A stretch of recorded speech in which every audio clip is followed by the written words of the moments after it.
सौरभ और सुधा एक दूसरे से बेहद प्यार करते थे, पर अचानक ही सुधा की बेहद रहस्यमय तरीके से मौत हो गई।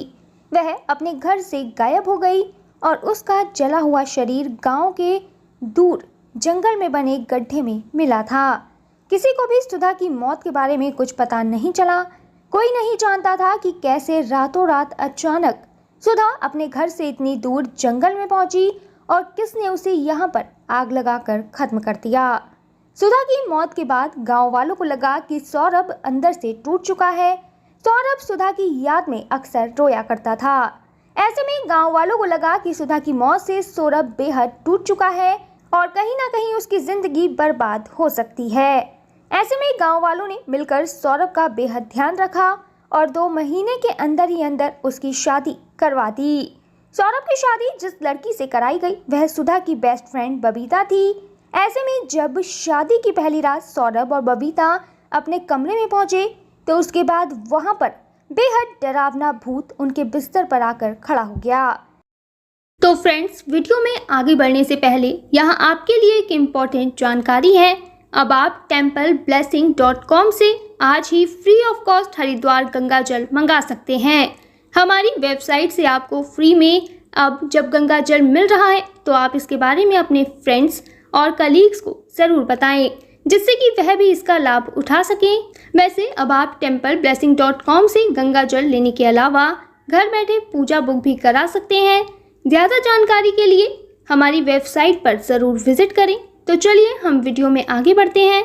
यह भूत पूरी तरह जला हुआ था। दरअसल यह सुधा का जला हुआ शरीर था जो कि सौरभ और बबीता के कमरे में आया था। इन दोनों की शादी की पहली रात ही सुधा की आत्मा दोनों के पास पहुंचकर उन्हें चेतावनी दे रही थी कि मैं अपना बदला जरूर लूंगी। यह आत्मा उनसे बोल रही थी कि तुम जीते नहीं हो। जिस तरह तुमने मुझे तड़पाया है इस तरह तड़प तड़प कर तुम भी खत्म हो जाओगे। सुधा की आत्मा दोनों को चेतावनी देकर उनके कमरे से अचानक गायब हो गई। दोनों को समझ ही नहीं आया कि आखिर यह उनका सपना था या फिर कोई हकीकत। हालांकि दोनों एक दूसरे को देखकर घबरा गए थे।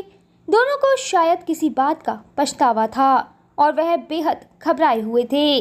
दरअसल सौरभ और बबीता ने मिलकर ही सुधा को खत्म किया था। सुधा सौरभ से बेहद ज्यादा प्यार करती थी, पर बबीता ने सौरभ को अपने प्यार के जाल में फंसा लिया था। वह सुधा से बेहद जलती थी और उसे किसी भी हाल में सौरभ से शादी करनी थी। ऐसे में बबीता ने सुधा की मौत का पूरा षड्यंत्र रचा और रात में उसे बहाने से जंगल में ले गई, जहां पर पहले से ही सौरभ ने गड्ढा खोदा हुआ था।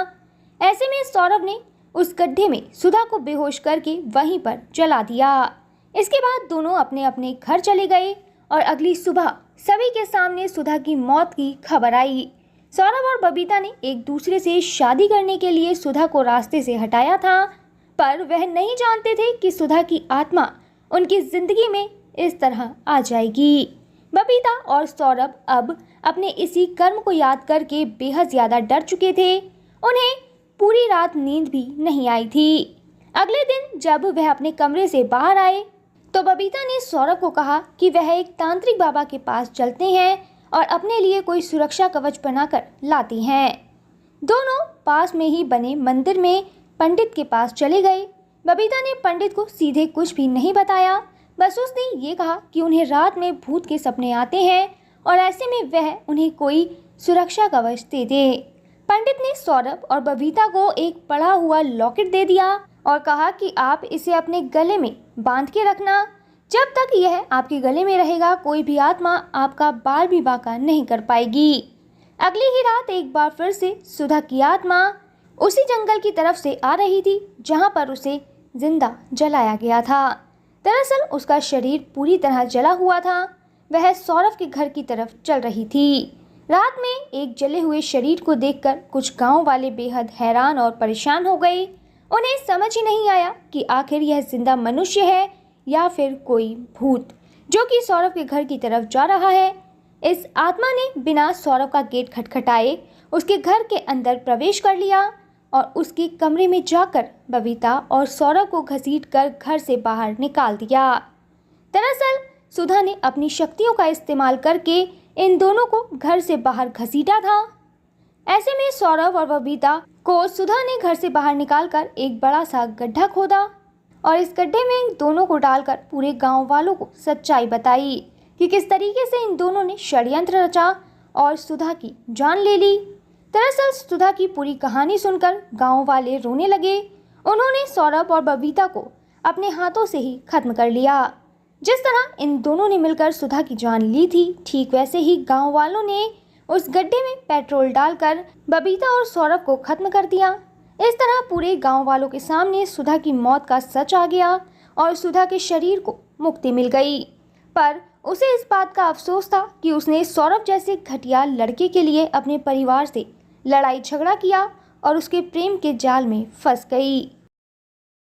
तो यहाँ वीडियो खत्म होने से पहले मैं आपको बता दूं कि अगर आप अपने परिवार की सुख, समृद्धि और अच्छे स्वास्थ्य के लिए भारत के किसी भी मंदिर में पूजा कराना चाहते हैं या फिर आपका अयोध्या, रामलला, हरिद्वार, जैन तीर्थ महावीर जी जाना नहीं हो पा रहा, तो आप रामलला, अयोध्या, हरिद्वार, महावीर जी में घर बैठे templeblessing.com से पूजा बुक कराकर भगवान का आशीर्वाद ले सकते हैं। इसके अलावा अगर आप पंडित भोज और गौ सेवा कराना चाहते हैं तो वो भी templeblessing.com पर उपलब्ध है। ज़्यादा जानकारी के लिए कमेंट में दिए गए लिंक पर क्लिक करें और घर बैठे पाएं भगवान का आशीर्वाद। हमारा यह वीडियो अंत तक देखने के लिए आपका धन्यवाद। फिर मिलेंगे आपसे किसी नए टॉपिक के साथ। तब तक जुड़े रहें हमारे चैनल के साथ। आपको यह वीडियो कैसा लगा कमेंट में ज़रूर बताएं।